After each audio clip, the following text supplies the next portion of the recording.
नमस्कार प्रेक्षकांनो, आनंदीमध्ये विद्याधर आणि शलाकाने आनंदीला किडनॅप केलेला आहे आणि खूप सारे पैसे कमवण्यासाठी परदेशातील एका माणसाला आनंदीला विकायचं या दोघांचं प्लॅनिंग असतं आणि त्यानुसारच हे दोघे तिला किडनॅप करतात। पण इथे आता नागपंचमीच्या दिवशी युगंधरच्या हाती आनंदी लागणार आहे। दैवी शक्तीचा संकेत युगंधरला मिळणार आहे। तर प्रेक्षकांनो, पृथ्वी आता विद्याधरचे हे नीच कृत्य पाहून त्याला काय बोलतो तेच आपण येणाऱ्या भागांमध्ये पाहणार आहोत। तर इकडे आजच्या भागामध्ये विद्याधर आणि धनश्री रात्रीचे झोपलेले असतात। त्याच वेळेला विद्याधरच्या फोनची रिंग जोरजोराने वाजायला सुरू होते। त्यावेळेला विद्याधर म्हणत असतो, बापरे, एवढ्या रात्रीचा कुणी फोन केलाय मला? त्यावेळेला धनश्री म्हणत असते, काय हो, सगळी झोप मोड, कुणी फोन केलाय बरं तुम्हाला? त्यावेळेला हा विद्याधर नेहमीप्रमाणे धनश्रीला म्हणत असतो, ए धनी, गप झोप तिथं, आणि स्वतः उठतो आणि फोन उचलतो आणि पाहतो तर काय, शलाकाचा फोन असतो। आता तो म्हणतो, शलाका, एवढ्या रात्री का फोन केला आहे बरं हिने? असं म्हणतो आणि तिचा फोन उचलून कानाला लावतो। विद्याधर म्हणत असतो, शलाका, तुला काही कळतंय का? अगं, किती रात्रीचा फोन केलायस तू? माझी सगळी झोप उडाली ना, सगळी झोप मोड झाली। त्यावेळेला शलाका म्हणत असते, अरे विद्याधर, झोपा कसल्या काढतोयस? माझ्याकडे न्यूजच असली आहे की तुझी कायमची झोप उडून जाईल। त्यावेळेला विद्याधर म्हणतो, काय काय बोलत आहेस तू? म्हणजे काय झालं आहे? त्यावेळेला शलाका म्हणत असते, अरे विद्याधर, माझा जो खबरी आहे ना, त्याने त्या आनंदीचा पत्ता शोधून काढला आहे, ती कुठे आहे ते माहीत झालं आहे। त्यावेळेला विद्याधर चांगलाच चेक करतो आणि म्हणत असतो, काय? आता हे ऐकून विद्याधर लगेच अंथरुणातून उठतो आणि म्हणत असतो, काय, आनंदी सापडली? कुठे सापडली? कुठे आहे ती? त्यावेळेला शलाका म्हणत असते, आहे एका कोल्हापूरच्या धर्मशाळेमध्ये आहे, तिथेच राहिली ती, कुठे जाते बरं? त्यावेळेला विद्याधर म्हणत असतो, धर्मशाळा घातली वे आता या आनंदीने। त्यावेळेला शलाका म्हणत असते, मग विद्याधर, काय प्लॅनिंग आहे तुझं? एका रात्रीचं स्वप्न आता पूर्ण करणार का? आता तुझा मार्ग मोकळाच आहे की? हे ऐकून विद्याधर म्हणत असतो, नाही ग, प्रत्येक वेळेला मी त्या आनंदीच्या जवळ जाण्याचा प्रयत्न करतो आणि कुत्र्यासारखं मला एकदम हुसकवूनच लावते बघ ती, अजिबात जवळ येऊ देत नाही। आता हा विद्याधर इतका नीच असतो की तिथे धनश्री असते आणि तिच्या समोरच असलं हे बोलणं बोलत असतो आणि ती धनश्री सुद्धा हे सगळं बोलणं अशी ऐकून घेत आहो आहो करत पाठीमागून फिरत असते। आणि इकडे आता विद्याधर म्हणत असतो की नाही नाही, मला असं काही करायचं नाही। त्यावेळेला शलाका म्हणते, अरे आता काय झालं बरं? तुला तर आनंदी बरोबर हेच करायचं होतं ना, नेमकं तुझ्या डोक्यात काय सुरू आहे, सांगशील का तू? त्यावेळेला विद्याधर म्हणतो, आता मी तिची छेड काढणार नाही, तर आता माझ्या डोक्यामध्ये एक वेगळंच प्लॅनिंग आहे। आता विद्याधर म्हणत असतो, एका दगडात दोन पक्षी मारणार आहे। त्या पृथ्वीच्या प्रोजेक्टसाठी पैसे गुंतवावे लागणार आहेत ना, आणि या आनंदीचं सुद्धा काहीतरी करावं लागणार आहे। आता मी असंच काहीतरी करणार आहे की आपला फक्त फायदाच होणार आहे।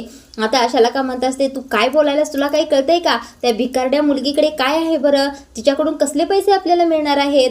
विद्याधर म्हणतो, अगं, असं समजू नकोस, ती आनंदी तर सोन्याची खान आहे, खान। शलाका म्हणत असते, असं कोड्यात बोलू नकोस बघ, तुला काय बोलायचं आहे ते स्पष्टपणे बोल, काय करायचंय आता? इथे आता शलाकाने विचारल्यानंतर हा नीच विद्याधर म्हणत असतो की मी त्या आनंदीला विकणार आहे, दुबईला नेऊनच विकणार आहे आणि त्यांच्याकडून भरपूर पैसे घेणार आहे। हे ऐकून शलाकाला सुद्धा धक्का बसतो। ती म्हणते, व्हॉट, काय बोलत आहेस बरं तू? विकणार आहेस तिला तू?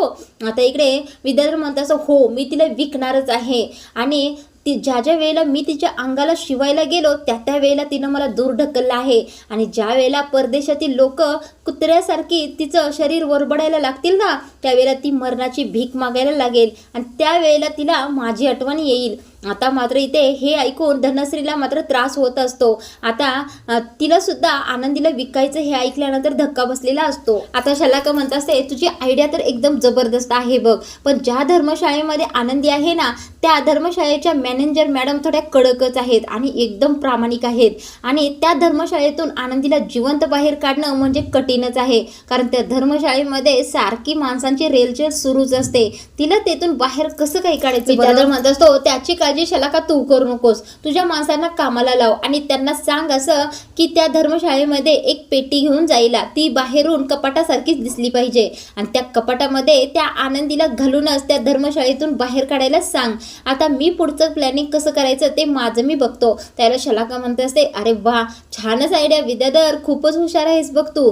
चल मग आता होऊ दे धमाका. आता आपण दोघांनी मिळून त्या आनंदीची विल्हेवाट लावायचीच. विद्याधरने फोन कट केल्यानंतर धनश्री मात्र विद्याधरवर चिडलेली असते. आता ती म्हणत असते, अहो कशाला नादाला लागताय तुम्ही, कशाला त्या आनंदीला विकताय बरं.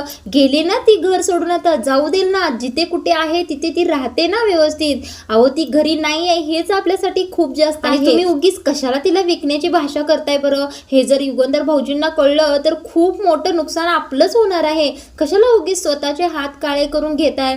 जर त्यांना कळलं तर ते पोलीस कचेरी, त्यांचा राग सगळं काही आपल्याला माहीतच आहे की. मग थोडं शांत बसा, कशाला हे करताय असं धनश्री समजावून सांगण्याचा प्रयत्न करत असते.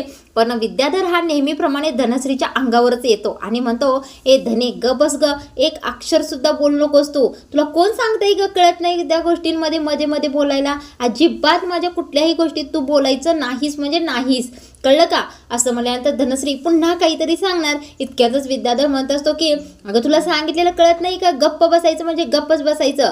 नाही गप्प बसलीस ना तर त्या आनंदीसारखं तुला सुद्धा त्या दुबईला विकून येईन बघ. मग बस तिकडं हबीबी हबीबी करतच. आता मात्र धनश्री शांतच बसते. आता हा विद्याधर आनंदगडे आनंदीला विकली दुबईकडे असं म्हणतच अंगाव घेऊन झोपी जातो. आता इकडे त्या धर्मशाळेमध्ये आनंदी चितागतीच बसलेली असते. खूप टेन्शनमध्ये असते, उदास असते. आता शांत एकटीच बसलेली असते आणि त्या धर्मशाळेच्या बाहेर या शलाकाचे गुंड आलेले असतात. ते गुंड 2 असतात. टेम्पोतून खाली उतरतात आणि धर्मशाळेमध्ये आतमध्ये येतात. इकडे आता आनंदी रूम मध्ये एकटीच बसलेली असते. त्याच वेळेला तिथे कोणतरी आलेलं असतं असा अंदाज आनंदीला लागतो. आता आनंदी ती व्यक्ती कोणही ओळखू शकत नाही म्हटल्यानंतर ती खूप घाबरते. आता ती म्हणत असते, कोण आहे बरं इथे, कोण आला आहे असं म्हणून तिला एका क्षणातच चांगला थरकापच सुटलेला असतो. आता इकडे आनंदी एवढी घाबरलेली असते आणि तिच्या पुढे आता चक्क आरती उभा राहिलेली असते. आता ती आनंदी असं म्हणते. आता एका क्षणाचाही विलंब न करता आनंदी आरतीचा आवाज ओळखते आणि आरतीताई म्हणून लगेच खोटवरून खाली उतरते आणि तिला घट्ट मिठी मारते. आता आनंदी म्हणून आरती सुद्धा खूप भावनिक झालेली असते. आता आनंदी म्हणत असते, आरतीताई तू इथे कशी काय आलीस बरं. त्यावेळेला आरती म्हणत असते, अगं आनंदी तू काय समजलीस, तू आम्हाला सांगितलंस आम्ही काळजी करू नका, मी सुखरूप आहे, मला शोधू नका म्हटल्यावर आम्ही काही शांत बसणार आहे का. आणि आपलं नातं एवढं कमकुवत आहे का शांत बसायला. आता आनंदी म्हणत असते, आरतीताई तू इथेपर्यंत कशी पोहोचलीस बरं, तुला कसा पत्ता मिळाला हा. त्यावेळेला आरती म्हणत असते, अगं तू मला फोन केला होतास ना, तोच नंबर इथे मी ट्रेस केला आणि पिंट्याची मदत घेऊनच मी इथेपर्यंत पोहोचली आहे आणि मॅनेजर मॅडमनी मला तुझ्यापर्यंत पाठवलं आहे. त्यावेळेला आनंदी म्हणते, मॅनेजर मॅडमना मी सांगितलं होतं की कोणालाही सांगू नका मी इथे आहे. तोपर्यंत इकडे धर्मशाळेमध्ये विद्याधरचे 2 गुंड आलेले असतात आणि इकडे धर्मशाळेतील सुद्धा एक शिपाई त्या गुंडांना मिळालेला असतो. आता तो शिपाई गुंडांच्या जवळ येऊन म्हणत असतो, तुम्ही विद्याधरचे गुंड आहात ना. त्यावेळेला ते सुद्धा हो म्हणतात. आता त्यावेळेला तो शिपाई म्हणत असतो की तुम्ही आत्ता लगेच आतमध्ये घुसू नका, तुम्हाला त्या आनंदीला उचलायचं आहे ना, किडनॅप करायचं आहे ना. त्यावेळेला ती सुद्धा 2 जण म्हणत असतात, हो आम्हाला तिला किडनॅप करायचं आहे. त्यावेळेला शिपाई म्हणत असतो की तुम्ही थोडा वेळ इथेच थांबा, कारण या धर्मशाळेच्या ज्या मॅनेजर मॅडम आहेत त्या एकदम कडक शिस्तीच्या आहेत आणि प्रामाणिक सुद्धा आणि इमानदार आहेत. त्यांना असं तसं अजिबात खपत नाही. त्यांना जर थोडा जरी संशय आला तर त्या लगेच पोलिसांना बोलवतील. त्यामुळे मी सांगितल्याशिवाय तुम्ही आतमध्ये येऊ नका. अगदी थोड्याच वेळामध्ये त्या हॉस्पिटलमध्ये रिपोर्ट आणण्यासाठी जाणार आहेत. त्याच वेळेला तुम्ही आत या आणि तुमचं काम करा, तोपर्यंत तिकडे कोपऱ्यामध्ये थांबा असं तो शिपाई आता त्या दोघांना सगळी सेटिंग लावून देतो. तेवढ्यातच त्या मॅनेजर मॅडम हॉस्पिटलला जायला निघतात. जाता जाता या शिपायाला सांगत असतात की मी बाहेर चालली आहे हॉस्पिटलला आणि मी जोपर्यंत परत येत नाही तोपर्यंत तुम्ही स्वतः जातीने लक्ष घाला. कोणीही आत बाहेर केलं तर तुम्ही त्यांची विचारपूस केल्याशिवाय आतमध्ये घालवू नका आणि व्यवस्थित लक्ष द्या. त्यावेळेला तो शिपाई सुद्धा म्हणतो, हो मॅडम मी लक्ष देतो ना, तुम्ही बिनधास्तपणे जा. आता त्या मॅडम तेथून निघून जातात. आता त्या मॅडम गेल्याबरोबर तो शिपाई लगेच त्याच्या कामाला लागतो. त्या गुंडांना सांगून टेम्पोतून एक मोठीच्या मोठी पेटी खाली उतरायला सांगतो. इकडे आता आनंदीला आरती म्हणत असते, आनंदी आवर बरं, चल पटकन आपल्या घरी चल, मी तुला इथून न्यायला आले हे आपल्या घरी. आता आनंदी म्हणत असते, नाही आरतीताई मी घरी येणार नाही, नाही, मला तुमच्या सगळ्यांच्यावर ओझं नाही बनायचं. आता आरती म्हणत असते, आनंदी तू काय बोलत आहेस बरं, तू आम्हाला कधीपासून ओझं व्हायला लागलीस बरं, आणि जे काही घर आहे ना ते तुझ्या आईबाबांचं घर आहे, तुझ्या आबांचं घर आहे, मग ते घर तुझ्यासाठी आता परक झाले का? अगं ती पूर्वीची प्रथा होती ना, ज्या घरामध्ये मुलगी लग्न करून गेली त्याच घरातून तिची तिरडी उठणार म्हणून. आता तसं काही राहिलं नाही, जग सगळं बदललंय. आनंदी तू त्या घरामध्ये निंबाळकरांच्या राहणार नाहीस, या तुझ्या निर्णयामध्ये मी काहीच बोलणार नाही, पण तू आत्ताच्या आता आपल्या घरी यायला पाहिजे. आता आरती आनंदीला समजत घालत असते की आनंदी अजिबात रडू नकोस, विचार सुद्धा करू नकोस, तू आपल्या घरी चल. अगं ते तुझं हक्काचं घर आहे, ते घर तुला परक कधीच होऊ शकत नाही. चल बरं, आता अजिबात नाही म्हणायचं नाही. पण आनंदी तरी सुद्धा आता आरतीताई असं काहीतरी म्हणतच रडत असते. आता हे पाहून आरती म्हणत असते की हे पहिल्यांदा रडणं बंद कर बरं. जसं सिरियलमध्ये हिरोईन नाटक करते ना, तसं मी ओझत झाले, मी घरी येणारच नाही, ते परक्याचंच घर आहे असलं म्हणणं बंद कर बरं. वेड्यासारखी बोलायला लागलीस बघ एकदम. आता वेड्यासारखी म्हणल्यानंतर आनंदीला खुदकन हसू येतं आणि ती म्हणते, आरतीताई मला वेडी म्हणालीस का तू? आता आरती असं वेडी म्हणाल्यानंतर आनंदीला हसूच येतं आणि ती म्हणते, आरतीताई वेडी म्हणालीस का मला तू? त्यावेळेला आरती म्हणते, हो वेडीच आहेस तू, हसलीस ना आता तू. चल बरं आता पटकन घरी. आणि आता माझं ऐकून घेतलंयस, घरी गेल्यानंतर तुला आरचीचं सुद्धा ऐकून घ्यायचं आहे. त्यावेळेला आनंदी म्हणत असते, अरे बापरे, आता आरची सुद्धा मला बोलणार का? त्यावेळेला आरती म्हणत असते, हो तुला बोलणार, ती सुद्धा बोलणार, कारण चूक तुझी आहे आणि तू ऐकून सुद्धा घ्यायचं आहे सगळं. आनंदी म्हणत असते, आणि आबा काय करतील बरं? त्यावेळेला आरती म्हणते, आबा तर पहिल्यांदा तुला मायेने जवळ घेतील आणि न सांगता अशी घर का सोडून गेलीस म्हणून रुसूनच बसतील बघ. त्यावेळेला आनंदी हसत असते आणि पुन्हा दोघी एकमेकींना घट्ट मिठी मारतात. इकडे आता निंबाळकरांच्या वाड्यामध्ये युगंधर मात्र खूप डिस्टर्ब झालेला असतो, कारण आनंदीचा अजून काहीही पत्ता लागलेला नाही. म्हणून आता शिर्के सगळ्यांना फोन लावत असतात. इकडे आता शिर्के त्या खबरीला सारखा फोन लावत असतात, पण तो खबरी फोनच उचलत नसतो. म्हणून आता शिर्के वैतागूनच म्हणत असतात, मालक साहेब हा खबरी आपला फोनच उचलत नाहीये. त्यावेळेला युगंधर म्हणत असतो, आपल्या माणसाला पाठवा ना मग त्याच्या ऑफिसवर. त्यावेळेला शिर्के म्हणत असतात, अहो मालक साहेब मी पाठवलंय, खूप मोठा ताळा लावलाय त्यानं ऑफिसला, कुठे गेला, कुठं तोंड काळं केले काय माहीत. आता हे ऐकून युगंधर म्हणत असतो, शिर्के कसा काय गेला बरं तो, काहीतरी गडबड दिसते इथे. आता युगंधर म्हणत असतो की मी जेवढे पैसे त्याला दिलेत ना तेवढे पैसे मी कुणालाही दिले असते तर माझं काम न करण्याची हिंमत कोल्हापुरात कोणाचीच नाही, पण नेमकं इथे काहीतरी घोळ झाला आहे. त्यावेळेला शिर्के म्हणत असतात, मालक साहेब तुम्हाला काय म्हणायचं आहे नेमकं?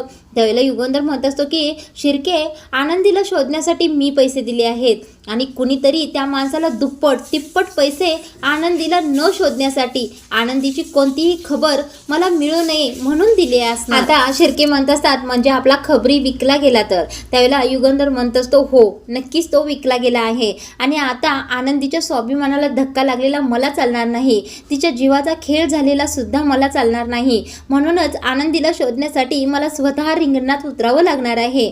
चला शिर्के कामाला लागा, मला आत्ताच्या आत्ता कोल्हापूरला जायला पाहिजे. आता युगंधर कोल्हापूरला जायला निघणार इतक्यातच बापू धावतच येतात आणि खूप उत्सुक असतात की युगंधरला सांगायचं असतं आनंदी सापडली आहे. आता युगंधरला म्हणत असतात, थांब युगंधर, कुठे सुद्धा जाण्याची गरज नाही, तुला खूप मोठी आनंदाची बातमी सांगायची आहे. आता युगंधर म्हणत असतो, आनंदाची बातमी काय आहे बापू बरं? त्यावेळेला बापू म्हणत असतात, आत्ताच आबांचा फोन आला होता, आरतीला आनंदी सापडली आहे. हे ऐकून शिर्के म्हणत असतात, आनंदी सापडली? युगंधर म्हणत असतो, आनंदी सापडली? आता बापू सांगत असतात की आबा सांगत होते की आरतीला संजीवनी धर्मशाळेमध्ये आनंदी सापडली आहे, आरती आतापर्यंत तिथे पोहोचली सुद्धा असेल. आता युगंधरला संजीवनी धर्मशाळा म्हटल्यानंतर युगंधर तेथे गेलेला असतो, ते सगळं काही आठवतं. आता बापू म्हणत असतात, देवाचे खूप खूप आभार, नागपंचमीचे या पवित्र दिवशी देवाने आम्हाला खूप मोठी आनंदाची बातमी दिली आहे. युगंधर म्हणत असतो, अहो बापू मी तर कालच तिथे जाऊन आलो आहे, माझं काम होतं म्हणून गेलो होतो मी तिथे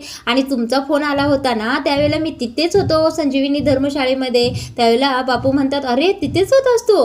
त्यावेळेला युगंधर म्हणत असतो, असू दे, ते काही पण असू दे, आरतीला आनंदी सापडले ना मग छान झालं. युगंधर म्हणत असतो की मी आता स्वतः कोल्हापूरला जाणार आहे आणि तिला माझ्यासोबत घेऊन येणार आहे, कारण मला तिच्या समोर काही गोष्टी मांडायच्या आहेत, समोरासमोर काही गोष्टी गोष्टी क्लिअर करायच्या आहेत असं म्हणून युगंधर आता तिथून निघत असतो. तेवढ्यातच मिताली बाबा म्हणून तिथे येते. इथे आता मिताली बाबा म्हणून पुढे आल्यानंतर युगंधर तोंड फिरवून उभा राहतो. आता मिताली म्हणत असते, बाबा मला थोडी मदत हवी होती तुमची.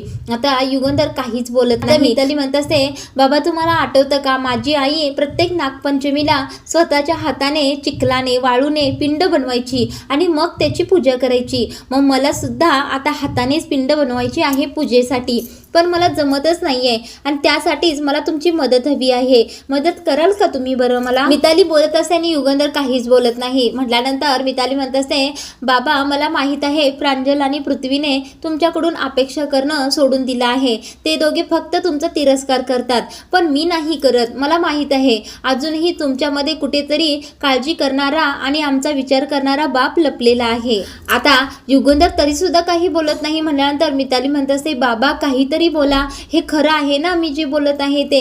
अजूनही तुम्ही आमचा विचार करता ना बाबा? बोला ना बाबा काहीतरी. आज तुम्ही सिद्धच करा तुमचं आमच्यावर किती प्रेम आहे ते, आणि मला मातीचं शिवलिंग बनवण्यासाठी मदत करा. मिताली म्हणत असते, बाबा माझी आणि आईची एवढी इच्छा तुम्ही पूर्ण करणार नाही का?